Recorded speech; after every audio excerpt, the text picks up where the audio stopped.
अब तक आप यही जानते होंगे कि एम्बुलेंस से मरीजों को ढोया जाता है। वैसे मरीजों को जिन्हें अस्पताल में जाने की ज़रूरत होती है, जिन्हें इलाज की ज़रूरत होती है, काफ़ी गंभीर अवस्था में हो जाने पर एम्बुलेंस का इस्तेमाल किया जाता है। लेकिन अगर आप बिहार में रहते हैं तो ये भी जान लेना आपके लिए ज़रूरी है कि अब बिहार में, शराबबंदी वाले बिहार में, एम्बुलेंस सिर्फ मरीज ढोने के लिए नहीं, शराब ढोने के लिए भी इस्तेमाल में लाया जा रहा है।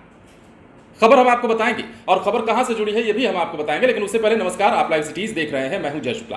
देखिए, बिहार के बक्सर जिले से एक ऐसी खबर निकलकर सामने आ रही है जिसे आप सुनेंगे तो आपके होश उड़ जाएंगे, आपके रोंगटे खड़े हो जाएंगे और आप सवाल पूछने पर मजबूर हो जाएंगे कि क्या वही बिहार है जहां शराबबंदी कानून लागू है? क्या वही बिहार है जहां शराब के तस्करों पर नकेल कसने की बात कही जाती है? पुलिस अपना काम जरूर करती है, पुलिस इस पर नकेल कसने में कामयाब भी होती है, लेकिन शराब की तस्करी के मामले में एक से बढ़कर एक हथकंडे यूं अपनाए जा रहे हैं कि सुनकर आपके होश उड़ेंगे, आप हैरान रह जाएंगे। अब हम आपको खबर बताते हैं और खबर क्या है यह भी जान लीजिए।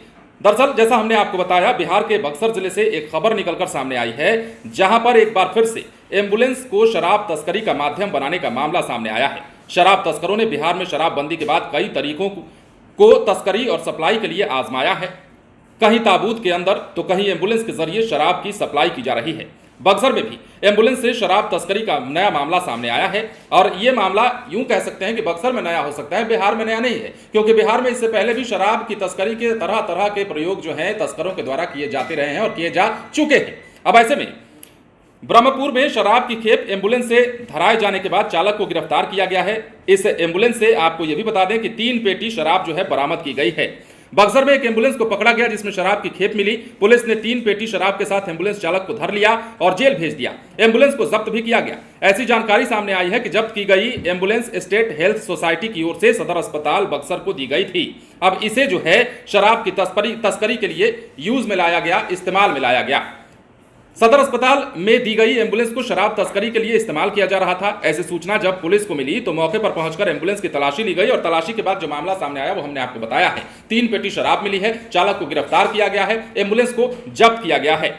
अब देखिए, इस एम्बुलेंस के चालक का जो कबूलनामा है वो भी आपको जानना चाहिए। क्या कबूल किया है? पुलिस ने जब पकड़ा है तो उसने क्या कुछ बताया है ये जान लीजिए। दरअसल शराब को लेकर जा रहे एम्बुलेंस चालक जासो बक्सर निवासी रामविलास ओझा का पुत्र पिंटू कुमार बताया जा रहा है।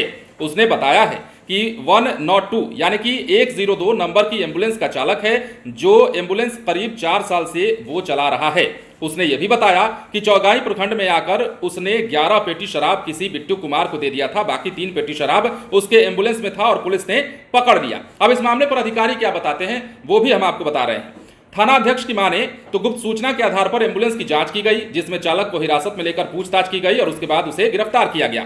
3 पेटी शराब बरामद हुई है और पूछताछ के बाद उचित कार्रवाई जो है करने की बात भी कही गई है। इससे पहले औरंगाबाद और नालंदा से भी एम्बुलेंस में शराब की खेप पकड़े जाने की खबरें आपने देखी होंगी और अब ये जो है बक्सर से नया मामला निकलकर सामने आया है। तो सवाल कई उठते हैं। सवाल ये भी कि क्या ये वही बिहार है जहां शराबबंदी कानून लागू है? देखिए, शराब की तस्करी भी हो रही है, शराब के तस्कर पकड़े भी जा रहे हैं, लेकिन हम बात उस हौसले की कर रहे हैं जो हौसला जमीन पर नहीं आ रहा है, आसमान पर चढ़ता जा रहा है। तस्करों का वो हौसला जो कि बिहार में शराबबंदी कानून के लिए इतनी कड़ाई की जाने के बाद भी, पुलिस के द्वारा इतनी चौकसी बरते जाने के बाद भी इस तरह के हथकंडे अपनाए जा रहे हैं। नीतीश कुमार ने साफ कहा है, बिहार पुलिस के डीजीपी आर एस भट्टी ने भी साफ निर्देश दिया था। पिछले दिनों आपने देखा था कि बिहार में शराबबंदी कानून में संशोधन जरूर किया जा रहा है, लेकिन इसका मतलब यह नहीं कि शराबबंदी कानून आप यह समझ लीजिए कि खत्म हो चुका है और धड़ल्ले से तस्करी करना शुरू कर दीजिए। ऐसी करने पर कार्रवाई तो होगी और कार्रवाई हो भी रही है। बहरहाल बक्सर से नया मामला सामने आया है और यह मामला अपने आप में कई सवाल खड़े करता है। हैरान कर देने वाली खबर सामने आई है। देखना है कि अब इस मामले में कार्रवाई क्या कुछ होती है। बने रहें ICTs के साथ। यदि अब तक आपने हमारे चैनल को सब्सक्राइब नहीं किया है तो सब्सक्राइब कर लीजिए ताकि हम आपको खबरों से अपडेट रख सकें। धन्यवाद।